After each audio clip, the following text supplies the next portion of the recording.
right, guys, we're going to get right into it. If you own an appliance repair business and you're still the one in the truck every day, I'm going to show you why that's happening. And I'm going to be very honest with you. It's probably not because you're lazy or you don't work hard. And it's definitely not because you're bad at fixing appliances. It's because somewhere along the way, you build a job instead of a business. And I know that sounds tough, but when you really see this, it's going to make a lot of things click for you. Because most appliance guys were taught how to fix machines. They were never taught how to build one. And that's the whole difference in the game. In case you don't know me, my name is Ray, and I've spent years around appliance repair businesses and high-level operators. I've been trained by people doing 8 and 9 figures a year. And what I've done is taken those higher-level principles and business rules, the stuff most appliance guys just never get access to, and break it down into something very simple, something a real appliance repair business owner can actually use, because I'm not going to give you some fluffy scale your business crap. I'm talking about the real stuff here. Pricing, jobs per day, your average ticket, your gross margin, your dispatch, your technicians, callbacks, parts, and how to finally build something that does not need you on every single call. So in this video, I'm going to walk you through 5 things that tell you whether you have a real business or you just have a job with a logo. And by the end, you're going to know exactly where you're stuck. So let me show you the first thing and what this actually looks like. And I want you to tell me, does this sound familiar? You wake up, you check your phone, and before your feet even hit the floor, you already have missed calls, text, customers asking questions, maybe a part that didn't come in, maybe a tech asking where to go first. So now your day has already started. You haven't even had coffee yet. Then your first job goes fine. Your second job runs long. The third job has some weird issue that should have been a simple fix, but now it's eating into your entire afternoon, right? Then a customer ends up calling. They're upset.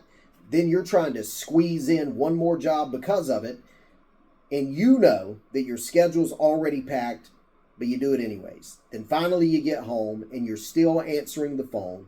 You're still quoting, still checking in parts, still thinking about tomorrow. And at the end of the week, you only look at the money you got and you're like, man, I worked all week. Where did it go? That's the part nobody talks about, because being busy feels like progress, but busy does not mean that you own a business. Busy might mean that you are the machine, and it depends on your body. And this is where most guys get it wrong. They think the answer is, I need more calls, I need better text, I need a better CRM, I need more Google reviews. And listen, I assure you that all of that stuff matters, but that's not the root. The root is your structure, because ownership is a math problem. And if you don't control the math, your business controls you. So let's break this down. I'm going to give you 5 signs that you built yourself a job instead of a business. And more importantly, what needs to change. So number 1, you don't know your real numbers. And I don't mean checking your freaking bank account. That's not knowing your numbers. Most guys look at a bank account and they say, we're good. Or they'll say, dang man, it's real tight today. That's not business control. This is just checking the damage. A real owner knows how many jobs per day each tech needs to run. They know what the average ticket needs to be, what the gross margin needs to be to stay above, what each truck needs to produce daily. What can the owner actually pull out of the business without starving the business? Because here's the thing, if you don't know what the day needs to produce and you're just hoping, and hope is not a system, by the way, that's wrong. So the first shift is this. You stop asking, how many calls can I run? And you start asking, what does this business need to produce for me to step out? Excuse me. That's owner thinking. Number 2, you price from fear, and this is a big one. A lot of appliance guys I know don't price based on math. They price based on emotion. I don't want to lose a customer. You know what I mean? I don't want to be too high on the price. The guy down the street charges a lot less. Worse, I'll just waive the diagnostics fee. I'll just help them out. Look, I get it. You care about people. We all do. You don't want to feel greedy. I get it. You want to be fair, but here's your problem. If your pricing does not protect the business, then the business cannot protect you. That means that every discount you give has to come from somewhere. It either comes from the profit, it comes from the cash, it'll come from your payroll, or worse, it comes from your future, it comes from your time. So when you don't have a price floor, you don't have control. You have fillings. And fillings, if you didn't know, are expensive. Listen, inside of the academy, I even go deeper into this, into a price floor, a day rate, and margin, all of it. Because that is where a lot of guys are secretly bleeding their cash flow. But for this video, just understand this. If your pricing is not built from math, you are probably undercharging. Also in a way that feels normal. And that is what's dangerous. So number 3, you think that more jobs will fix the business. This is one of the biggest traps that are out there. Because from the outside, more calls does sound like the answer, right? More calls means more money, right? Not always. More bad jobs can actually make you more broke. More low margin, jobs bury your schedule. More spread out, the jobs will kill your day. More cheap customers, it'll drain all your energy. So if the structure is wrong, more volume only makes more chaos. That's why some guys are busier than ever, and still they're not really making much money. Because the problem was never just demand. The problem was the machine. And this is why even in the next video, I'm going to break down why more calls can actually keep you more broke. Because once you see that, you are going to stop chasing every call. You start protecting the model instead. Number 4, you are the system. And this one, when I tell people that they're the system, usually stings. Because right now, if you're honest, you probably hold everything together. You know which customers are difficult. You are the one that knows which parts to order. You're the one that knows how to calm people down. You know how to quote. You know how to diagnose. And you know how to fix all of the tech mistakes. You even know how to make it all work. That typically feels good for a little while. Because you're the guy, right? You're the one that's the problem solver.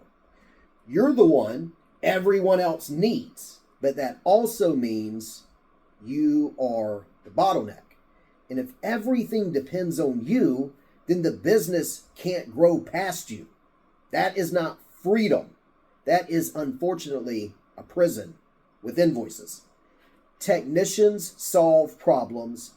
Owners build machines. And that shift is everything. Number 5, you don't have a real path out of the truck just yet. And this is the part that I really, if anything else, want you to hear. Most guys say, eventually I'll get out. When I hire the right guy, I'll get out. When things slow down, I'll build the systems then. When we make more money, I'll fix it. But that day never comes. Because the business is already built around you. So unless you rebuild the structure, the business will keep pulling you back. That is why you need a path, not motivation, not some random tips, not another YouTube rabbit hole. A path, because getting out of the truck is not one big move.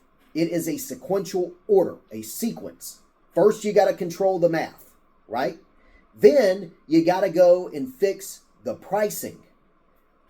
After you fix the pricing, you build the daily production target.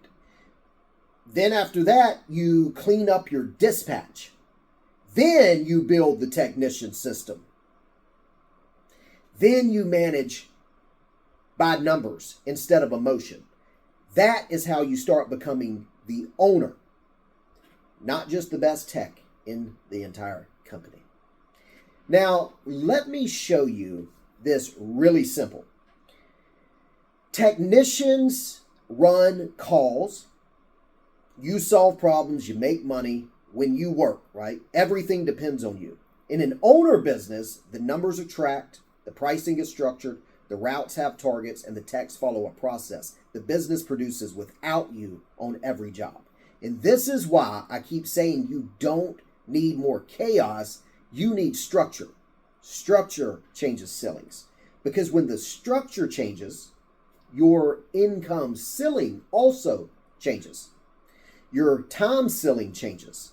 Your hiring ceiling changes. Your whole life ceiling starts to change. So let's recap that real quick. If you built yourself a job instead of a business, usually these 5 things are happening. Number 1, you don't know your real numbers. Number 2, you price from fear. Number 3, you think that more jobs are going to fix everything. Number 4, you are the system. And number 5, you don't have a real path out. And if you heard all 5 and thought, yeah, man, hey, listen, that definitely seems like me, then good. That doesn't mean that you failed. It simply means you have finally found the root, the real problem. You were not missing effort. You were missing the blueprint.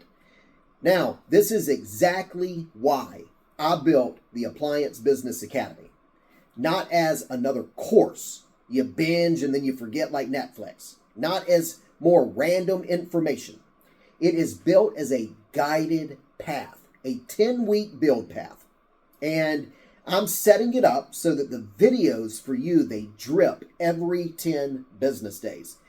Because I don't want people just consuming the information.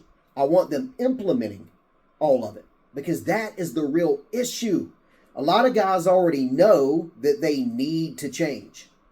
They simply just do not know what it is to fix first. So inside of the academy, here's what we do. We walk through the business piece by piece. Math, margin, your demand, your conversion, your first call completions, your routing, your hiring, all the way down to the parts and the financial control and a 90-day plan for you to step out of the truck. That is the path. Now, in the next video, what I'm going to do is I am going to break down one of the biggest lies in appliance repair. And that is that this idea of more calls automatically makes you more money. Because it simply doesn't.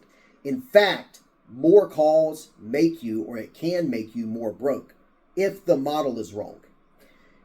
So listen, if this video hit home, watch that one next, because that is where all of this starts getting really clear for you. And look, most people will watch this, they'll nod their head, they'll agree, and then they go and run more calls tomorrow like nothing freaking changed. Don't be that guy or girl. Don't do that. At least start looking at your business differently. Because the day you stop seeing yourself as just a technician and you really start to see yourself as the builder of the machine, that's when the whole thing begins to shift. I'll see you on the next video.